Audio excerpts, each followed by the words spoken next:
Hey there, micro folks. This is Mr. Hooker, and this is video number 2 of price floors and ceilings and quotas, or price controls and quotas.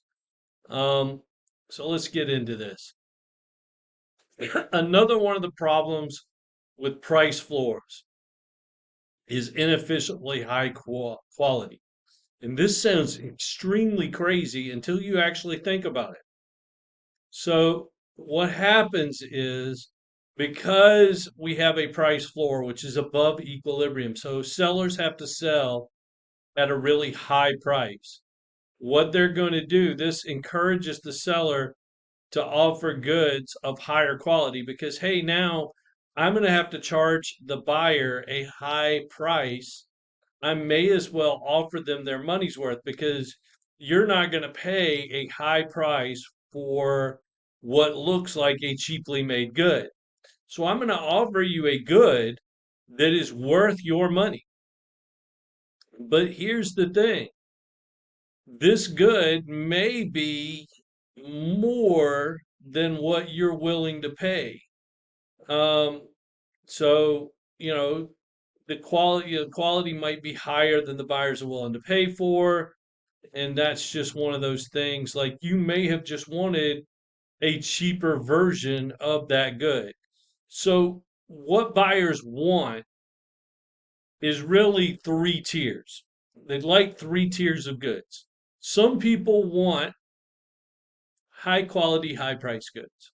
They don't really want high price goods, but they want high quality goods at what they consider a reasonable price for that quality. And then they'd like mid tier goods for a mid tier price. And then they like lower quality goods for a cheap price. You want Dollar Tree goods, right? Like you buy stuff from the Dollar Tree, a dollar store, whatever. You do not expect it to be high quality stuff. You paid $1 for it. Jeez, come on now. So that is kind of where people are. They want the ability to choose what quality and price they pay for certain goods because certain things you would like to pay a little bit more for to get a higher quality. Certain things you don't care. You'd like to pay cheap. You'd like to cheap out. So the example they give here is like transatlantic airfares used to be set by an international treaty. So airlines couldn't offer lower prices. They offered all these expensive services instead. Most flyers, however, would prefer lower airfares, less food, and less all these other services. Um, just go cheap. And now we have kind of gone that way. It's kind of interesting how all that works. If you fly, if you get over into Europe and fly um, across country lines in Europe, it gets kind of back to that. Um, they get kind of snooty, like especially if you fly out of France into England, like France to England, France to Denmark, France to Spain.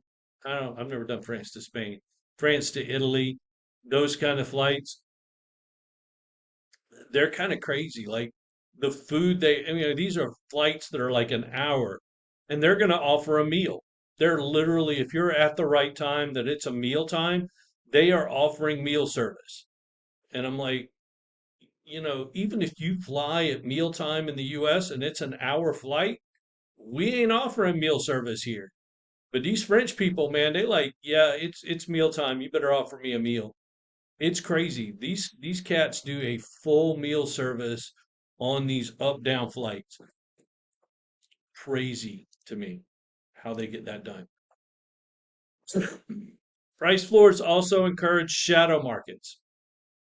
Um, there are willing sellers and buyers at illegal prices, so they're tempted to break the law and trade with each other. Okay, that's going to happen. It happened on the price ceiling. It's going to happen on a price floor. There are people that are willing to buy this thing closer to equilibrium. So, there are going to be sellers that are willing to sell it to them closer to equilibrium. So why are there price floors? Same thing as price ceilings, excuse me. They do benefit some people. It's the same. Those people are typically better organized and more vocal. And government officials still don't understand supply and demand. It's not like they don't understand ceilings and do understand floors. They don't understand either one. It's amazing. So, like, if you can take some economics courses and go into government, you will be alone in understanding economics, probably. So, what if we don't control price, but we control quantities? So, instead of controlling the price, sometimes the government controls the quantity, and we set a quota. So, a quota is an upper limit set by the government on the quantity some good can be bought or sold, sometimes referred to as a quantity control. We do this with automobiles. And the idea was to protect the U.S. auto industry. And you notice now that like almost every foreign automaker has plants here in the U.S. Why? To get around the quotas. It's a pretty simple thing. So the quota limits the total amount of the good under the quota or quantity control that can be legally transacted. The license is the right conferred by the government to supply the good. So how much can you bring in? Um, so the market for taxi rides in the absence of government controls, under this, we would basically have a fare of $5 and we would offer 10 rides or 10 million rides. So without government intervention, we'd have a fare of $5 per ride and 10 million rides taken. Oops, my bad, hit something there. But what if we set a quota uh, here and said that, we're going to have a quota of 8 million rides? Well, what we do is we create a wedge. We have dead weight loss again. Once again, notice that it basically looks like an arrow pointing toward equilibrium. Um, so at that point, you're just going to have that, and now the price would have been, um, on the demand side, the price is 6. On the supply side, the price is 4. Um, so you got those two different prices.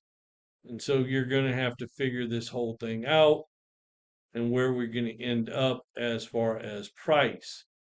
Um, so that wedge or the quota rent is the difference between the demand price and the supply price. Uh, and so that's equal to the market price of the license or where that license gets traded. Okay. So the cost quantity controls. And so where you end up in that whole wedge, where you end up in price in that wedge is not really going to be 6. It's not going to be 4, and it's not going to be 5. So it here's the way that works out. We hadn't got there yet. That comes next chapter. It depends on the elasticity of the good. And it depends on the elasticity of demand and the elasticity of the supply. If the demand is more elastic, then basically what's going to happen is you're going to go more on that side. If demand is more inelastic, then the suppliers will eat more of it. If the demand is more elastic, then the demand side will eat more of the wedge. You'll be on the demand side more. If the supply is more inelastic, and demand depends on who's more elastic in this as to where it flows more. So like price controls, quotas impose losses on society. So your deadweight losses, or your deadweight losses, some mutually beneficial transactions just don't occur. And once again, we have incentives for illegal activities. So we have unlicensed cabs or a side effect.